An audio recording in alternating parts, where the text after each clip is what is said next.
Welcome back to the deep dive. Today we're jumping into something pretty deep, actually. Something that, well, it touches every single one of us. The fear of failure. Mm-hmm.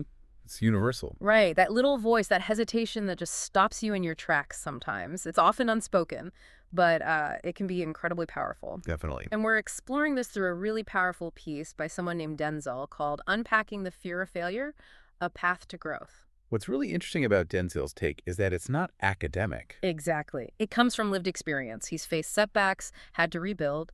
And his big goal, really our mission today, is to help us steer clear of what he calls a jaded path. That's such a vivid term, jaded path. Isn't it? It captures that feeling of regret, of inaction, where your sense of purpose just kind of erodes. He wants to show us how to reframe setbacks, turn mistakes into, well, stepping stones. So we're digging into his reflections, looking for those key insights that can shift our perspective. Yeah, moving from that potential stagnation to hopefully some real growth. And this couldn't be more relevant, especially if you're at some kind of turning point, thinking about a career change maybe.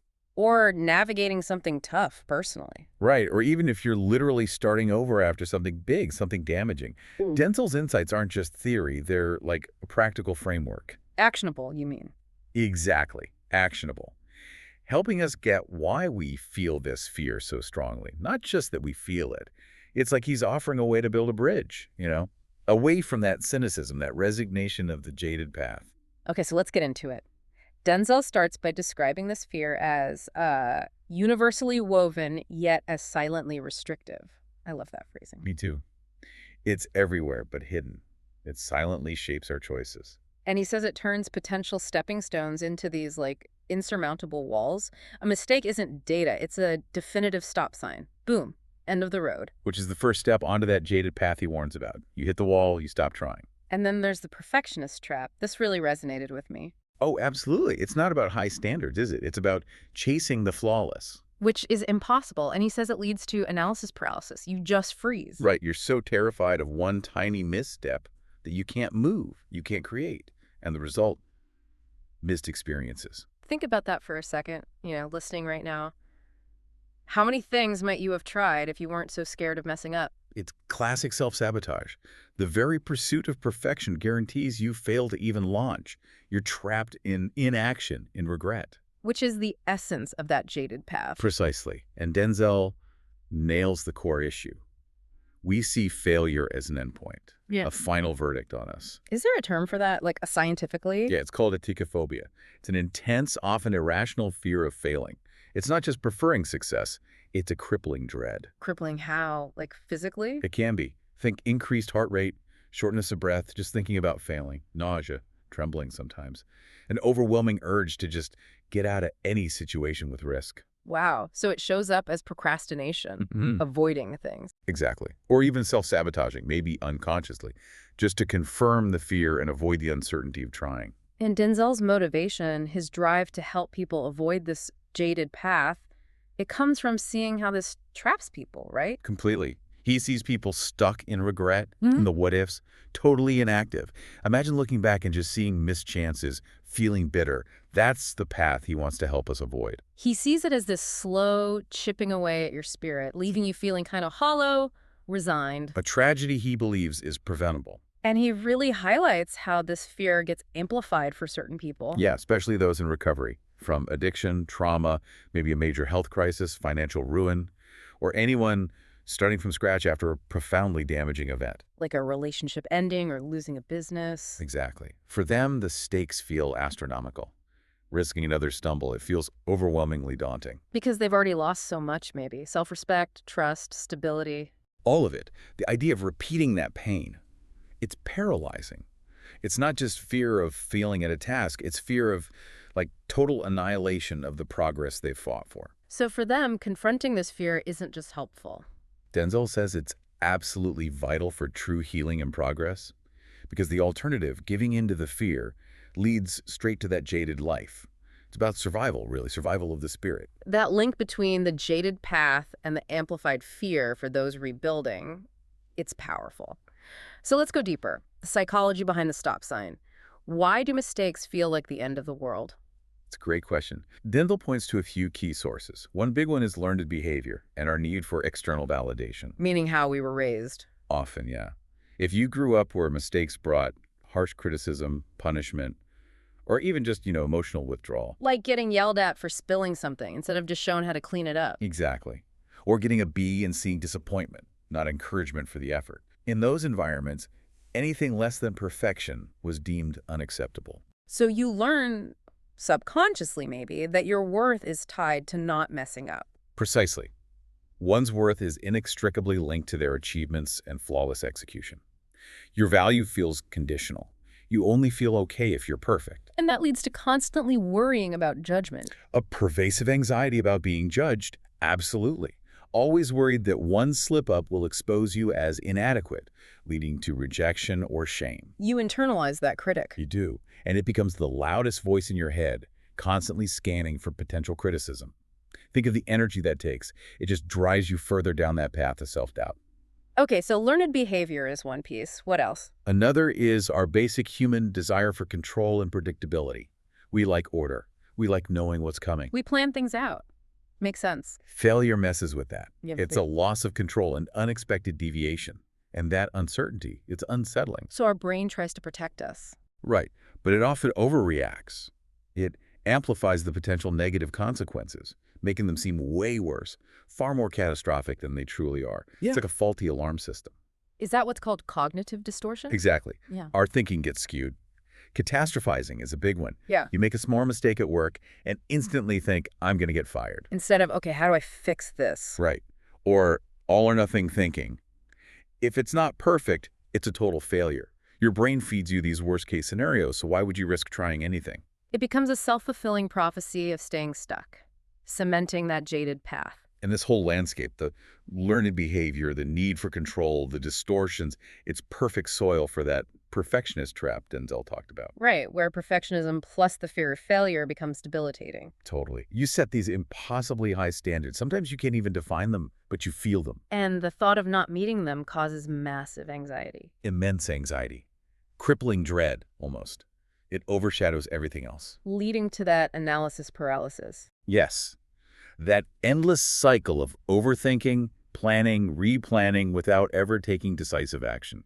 Stuck in theory, never getting to practice. Like rewriting the first page of a novel forever because it's not perfect. Or endlessly tweaking a business plan, too scared to launch. The fear of imperfection prevents any progress. And Denzel's point about the irony. It's tragic, isn't it? By striving for an unattainable ideal, perfectionists often guarantee their own failure to launch. They trap themselves in inaction and regret. The jaded path, defined by what you didn't do. Exactly. Such a loss of potential driven by chasing the impossible. Okay, this is really hitting home. But then Denzel shifts gears, focusing on where this fear becomes even more profound and complex for people in recovery or rebuilding. Yeah, he says starting over for them is an immense undertaking. It's not just hitting reset. It's rebuilding after major trauma or disruption. Stakes are just higher. You mentioned the weight of the past earlier. Can you elaborate on that? Denzel talks about carrying the wreckage of addiction, the scars of abuse, the fallout of a major financial collapse, or the devastation of a personal tragedy. These aren't abstract ideas. They're real, painful experiences. Often involving shame, guilt, loss. Huge amounts.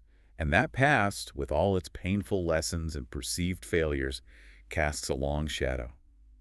So any future misstep feels potentially catastrophic. Like it could send them right back to that dark place. Exactly. It's not just fear of a setback. It's fear of reigniting all that past pain, confirming their worst fears about themselves. The past feels like this heavy anchor. And for addiction recovery specifically. The concept of relapse looms large. And often, Denzel notes, a slip gets equated with total failure, like it negates all the progress made. That black and white thinking again. Right. And it intensifies the fear. People can become hypervigilant, constantly on guard, terrified that one wrong move will send them spiraling back. Imagine living with that pressure. It's immense. It affects everything, engaging in therapy, forming relationships. Even simple daily tasks feel risky if they aren't done perfectly. It's like building your own cage to avoid the past, but it just leads you down that jaded road. And for those rebuilding after, say, a business failure or job loss? Similar vulnerability. Denzel says the emotional and psychological landscape is often one of profound vulnerability. Previous failures have eroded their self-worth, their trust in their own judgment. So the thought of trying again is just terrifying. Absolutely. And this fear can lead to self-sabotage or procrastination or just retreating into isolation. The perceived safety of doing nothing feels better than risking more pain. And Denzel's point is the fear isn't just about the task. No, it's deeper. It's the fear of failing at life itself, of proving to oneself and others that they are indeed broken or incapable of rebuilding. That core belief keeps them stuck, potentially heading towards that jaded existence. Wow. But Denzel doesn't leave them there, does he? He offers a redefinition. Yes, and this is so crucial. He insists, for instance, that in recovery, a slip is not a failure of the person, but a signal that a different approach or additional support is needed. From judgment to information. Exactly. From self-blame to strategy, a slip becomes data. What triggered this? What coping skills need strengthening? Who can I reach out to? And for other setbacks, like rebuilding a career. Same principle. Denzel says a setback is not a confirmation of worthlessness, but an indicator that the path needs adjustment.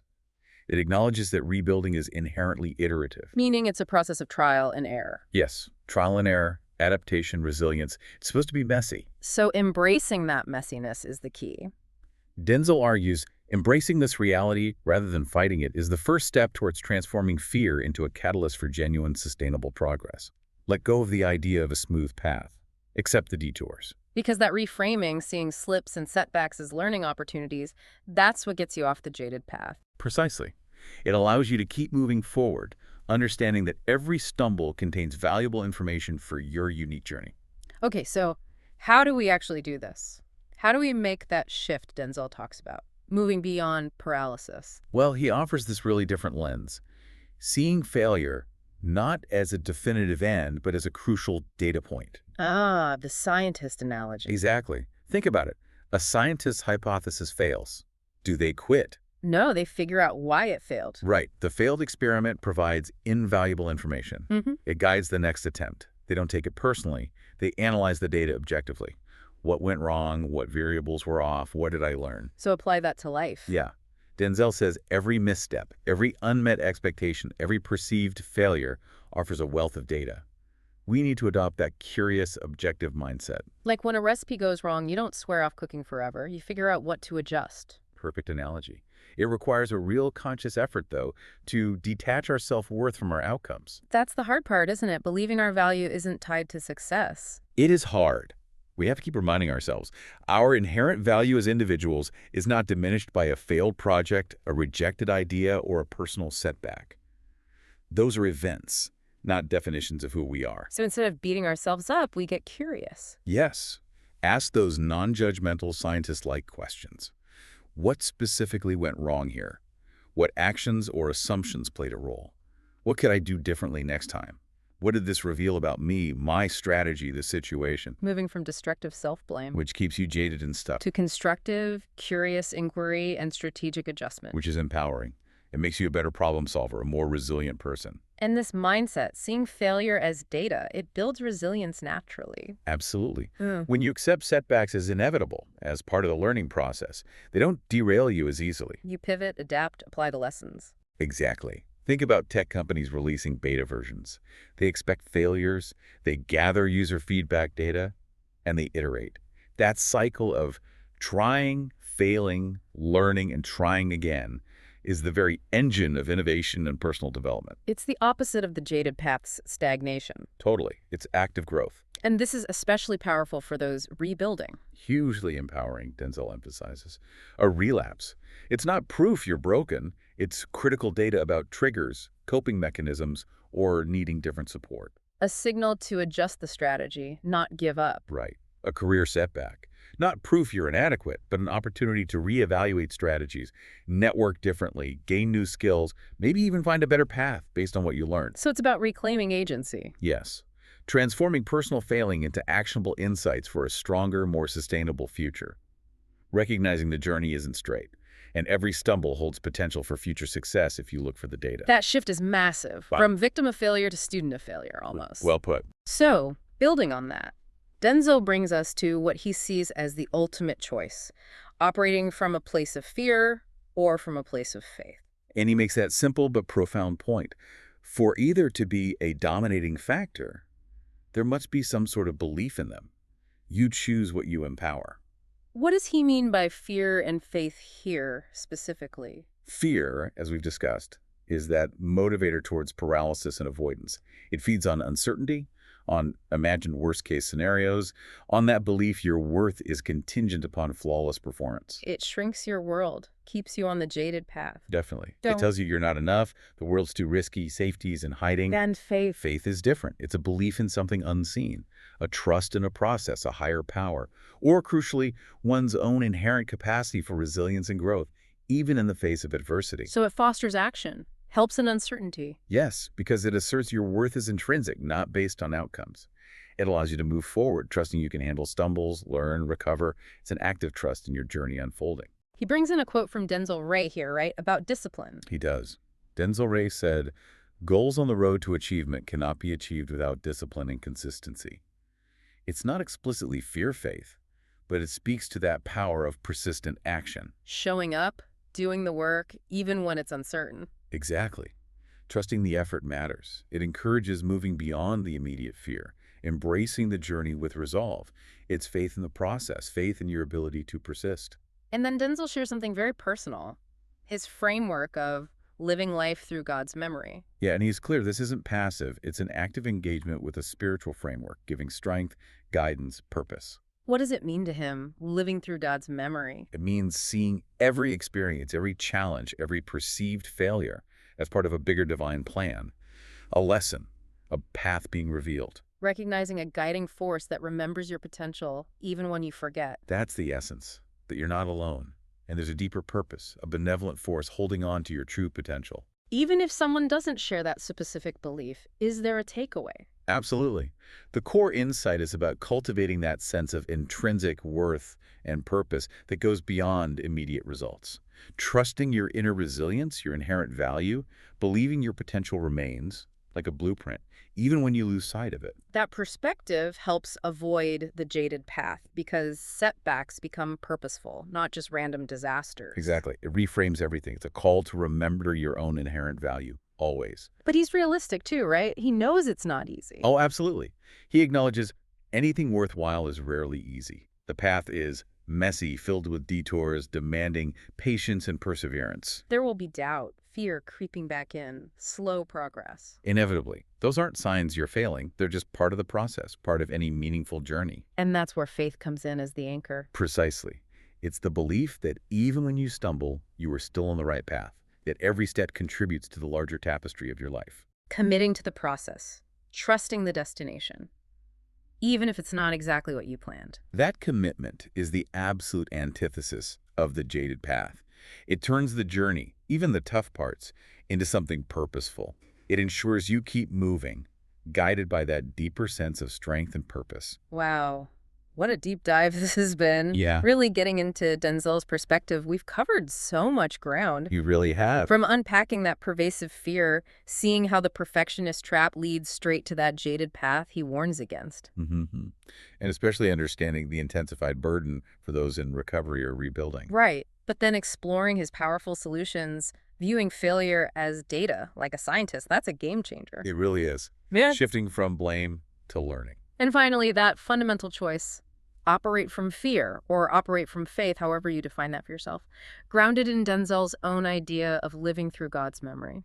It really makes you think about your own relationship with failure, doesn't it? What beliefs are you feeding? Definitely. It's a lot to reflect on. Indeed.